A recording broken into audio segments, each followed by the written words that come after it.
Hello everyone, सभी मित्रों को मेरा नमस्ते, सत श्री अकाल, आदाब और जय श्री राम। मित्रों, आज के इस वीडियो में हम विज्ञान की पाठ्य योजना किस प्रकार से बनाई जाती है उस विषय के ऊपर विस्तार पूर्वक चर्चा करेंगे। तो चलिए बिना किसी देरी के शुरू करते हैं आज के इस वीडियो को।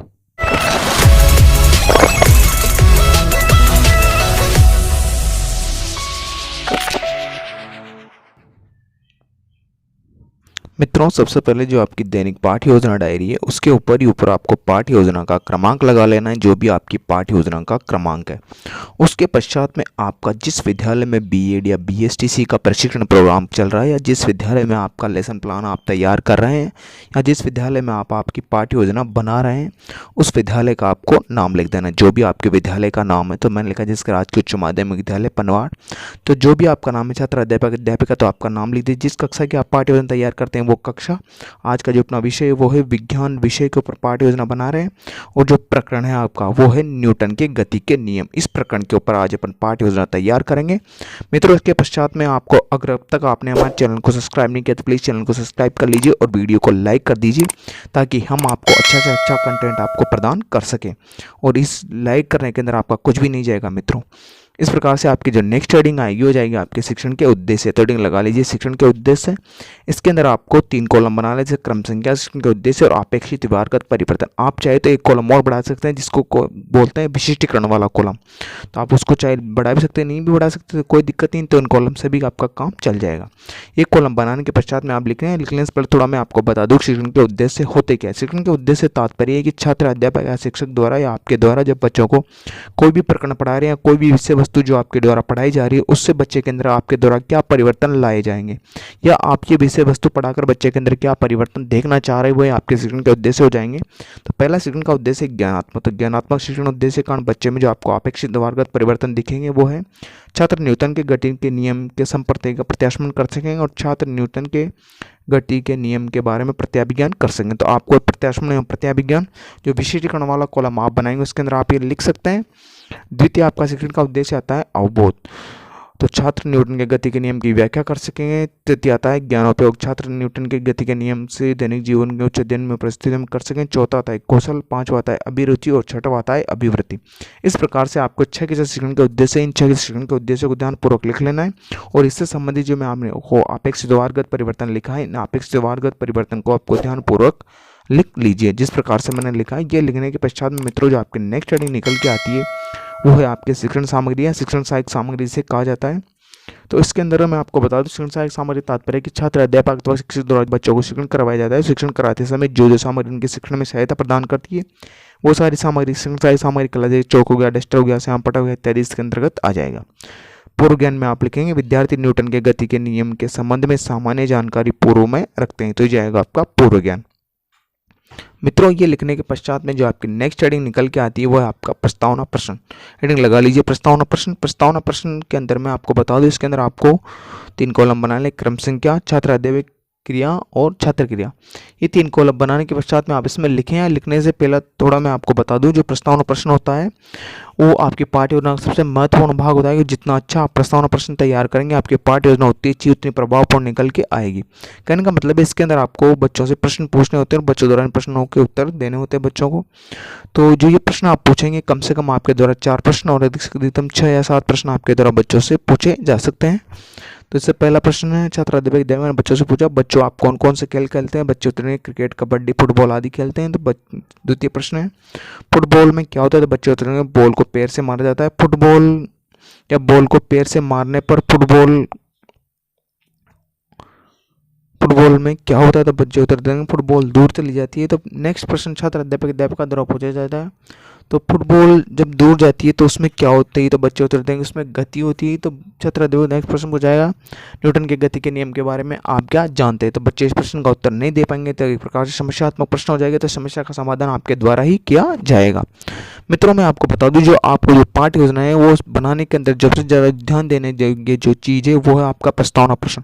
क्योंकि सबसे अच्छा अगर आप प्रस्तावना प्रश्न तैयार करेंगे या प्रस्तावना प्रश्न बनाएंगे तो आपकी पाठ्य योजना उतनी अच्छी, उतनी प्रभावपूर्ण, उतनी सुंदर बन के आएगी, या बच्चों के दिमाग में छपने वाली पाठ्य योजना आप तैयार कर सकते हैं। आज सबसे अच्छी पाठ्य योजना आप बना सकते हैं। सबसे ध्यान देने की चीज़ यही है। नेक्स्ट हेडिंग है आपके उद्देश्य कथन। बच्चों, आज हम न्यूटन के गति के नियम के बारे में विस्तार पूर्वक चर्चा करेंगे। इसके पश्चात में आप हेडिंग लगा लीजिए प्रस्तुतिकरण। प्रस्तुतिकरण के अंदर आपको जो आप बच्चों को पाठ पढ़ा रहे हो उसके बारे में संपूर्ण प्रस्तुतिकरण इसके अंदर आपको देना रहता है। तो इसके अंदर आपको 5 कॉलम बनाना है। शिक्षण बिंदु, छात्र अध्ययन क्रिया, छात्र क्रिया, विधि व श्यामपट्ट कार्य। इस प्रकार से आप 5 कॉलम तैयार कर लीजिए। 5 कॉलम तैयार करने के पश्चात जो शिक्षण बिंदु वाला कॉलम है उसके अंदर आपको पहला शिक्षण बिंदु लिखना है न्यूटन का गति का पहला नियम। तो इस न्यूटन का गति के पहला नियम के अंतर्गत जो मैंने आपको विकासात्मक प्रश्न लिखा है, गति के नियम किसने स्थापित किए? बच्चे न्यूटन ने। न्यूटन के गति के प्रथम नियम को क्या कहता है? तो बच्चे इस प्रश्न का उत्तर नहीं दे पाएंगे, समस्यात्मक प्रश्न हो जाएगा। तो विधि हो जाएगी आपकी प्रश्नोत्तरी विधि। और जो छात्र अध्यापक द्वारा जो कथन दिया जाए उस कथन को लिख लीजिए। न्यूटन का गति का प्रथम नियम, वस्तु अपनी विरामावस्था में तब तक बनी रहती है जब तक उस पर कोई बाह्य बल कार्य न करे। वस्तु अपनी अवस्था में परिवर्तन का प्रतिरोध करने की प्रवृत्ति को जड़त्व कहा जाता है। इस प्रथम नियम को जड़त्व का नियम भी कहते हैं। इसको 2 भागों में बांटा गया, स्थिर अवस्था का जड़त्व और गतिशील का जड़त्व। इस प्रकार से आपको ये छात्र अध्यापक कथन लिख लेना है। इसके पश्चात जो छात्र क्रिया वाले कॉलम में लिखेंगे, विद्यार्थी ध्यानपूर्वक सुनेंगे और अपनी पाठ्य पुस्तिका में नोट करेंगे।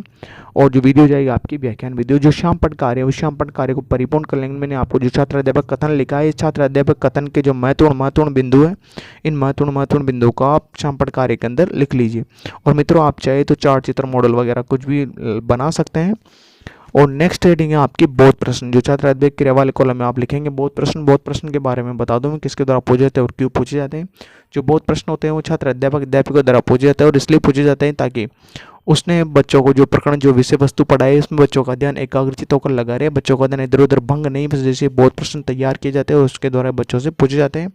क्योंकि बच्चों ने हाल ही में प्रस्तुतिकरण पढ़ा है या पाठ को पढ़ा है तो बच्चे आसानी से इन प्रश्नों के उत्तर दे दें। जैसे कोई भी वस्तु अपनी भ्रमावस्था में कब तक बनी रहती है, बच्चे उत्तर देंगे जब तक उस पर बल नहीं लगाया जाए। इस प्रकार से आपको ये बहुत प्रश्न लिख लेने। इसके पश्चात में अगले पेज पर आपको फिर से वही 5 कॉलम बना लें। शिक्षण बिंदु, छात्र अभिक्रिया, छात्र क्रिया, विधि व श्यामपट्ट कार्य। द्वितीय आपका जो शिक्षण बिंदु है न्यूटन की गति का द्वितीय नियम। इससे संबंधित जो मैंने आपको विकासात्मक प्रश्न लिखा है, इन विकासात्मक प्रश्नों को आप लिख लीजिए। विधि हो जाएगी आपकी प्रश्नोत्तरी विधि। और जो छात्र अध्यापक कथन है उसको लिखेंगे। संवेग परिवर्तन की दर वस्तु पर लगने वाले बल के समानुपाती होती है। संवेग में परिवर्तन हमेशा बल की दिशा में होता है। इस नियम को संवेग संरक्षण का नियम भी कहता है। और बल का मात्रक न्यूटन होता है और 1 न्यूटन बराबर 10⁸ डायन होता है। इस प्रकार से छात्र अध्यापक क्रिया वाला कॉलम हो जाएगा आपका कंप्लीट। और विधि लिख लीजिए, व्याख्यान विधि छात्र क्रिया में लिखेंगे। विद्यार्थी ध्यानपूर्वक सुनेंगे, अपनी बातों को नोट करेंगे। और जो श्यामपट्ट कार्य है, वो श्यामपट्ट कार्य को जो मैंने आपको छात्र अध्यापक कथन लिखा है इसमें आप महत्वपूर्ण बिंदु को छांट लीजिए, इसके अंदर आप उसको लिख लीजिएगा। और जो बोध प्रश्न है, बोध प्रश्न के बारे में आपको पहले बता चुका हूँ किसके द्वारा पूछे जाते हैं और क्यों पूछे जाते हैं। तो आपको ये बोध प्रश्न लिख लेना है ध्यानपूर्वक। जैसे मैंने बताया, जैसे संवेग में परिवर्तन हमेशा किस दिशा में होता है, तो बच्चे उत्तर देंगे बल की दिशा में होता है। बल का मात्रक क्या होता है, तो बच्चे उत्तर दे देंगे न्यूटन होगा। इस प्रकार से आपको जो प्रश्नोत्तरी ये हो जाएगा आपका बोध प्रश्न।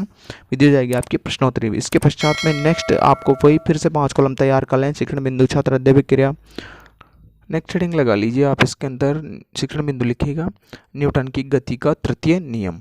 इसके संबंधित जो मैंने आपको विकासात्मक प्रश्न लिखा है, इन विकासात्मक प्रश्नों को आप ध्यानपूर्वक लिख लीजिएगा। इसके पश्चात में जो छात्र अध्यापक कथन है उस छात्र अध्यापक कथन को आप लिखेंगे। न्यूटन की गति का तीसरा नियम, प्रत्येक क्रिया के बराबर या इसके बराबर विपरीत प्रतिक्रिया होती है तथा ये 2 भिन्न भिन्न वस्तुओं पर कार्य करती है। यही न्यूटन का तीसरा नियम है। इसको क्रिया प्रतिक्रिया का नियम भी कहा जाता है। उदाहरणार्थ, नाव चलाने पर पानी को पतवार से पीछे की ओर धकेलने पर नाव का आगे जाना, तोप में बारूद भर कर धमाका करने पर गोला आगे की ओर चला जाना। तो इस प्रकार से हो जाएगा आपका छात्र अध्यापक कथन। और जो छात्र क्रिया वाले कॉलम में लिखेंगे, आप विद्यार्थी ध्यानपूर्वक सुनेंगे और महत्वपूर्ण बातों को अपने पाठ्य पुस्तिका में नोट करेंगे। विधि हो जाएगी आपकी व्याख्यान विधि। और जो श्यामपट्ट कार्य, वो श्यामपट्ट कार्य को आप परिपूर्ण कर लें। जो मैंने छात्र अध्यापक कथन लिखा है इसमें महत्वपूर्ण बिंदुओं को छांट लीजिए। और महत्वपूर्ण बिंदुओं को आप किस में लिख लीजिए, श्यामपट्ट कार्य के अंदर। जो भी आप चार्ट वगैरह जो भी लगाना चाहते हैं वो आप यहाँ पर लगा सकते हैं। श्यामपट्ट कार्य के अंदर बता सकते हैं आप बच्चों को। और बोध प्रश्न हो जाएंगे। बोध प्रश्न के बारे में आपको पहले ही बता चुका हूँ, बोध प्रश्न किसके द्वारा पूछे जाते हैं, क्यों पूछे जाते हैं। इस प्रकार से आपको जो मैंने बोध प्रश्न लिखा है, इन बोध प्रश्नों को आप लिख लीजिए। प्रत्येक क्रिया के विरुद्ध क्या होती है, तो बच्चों की प्रतिक्रिया होती है। प्रत्येक प्रतिक्रिया किस प्रकार की, तो बच्चों भिन्न भिन्न वस्तुओं पर कार्य करती है। इस प्रकार से मित्रों जो आपकी पाठ्य योजना है वो यहीं पे समाप्त होती है, लेकिन उससे पहले आप कोडिंग लगा लेनी है मूल्यांकन प्रश्न।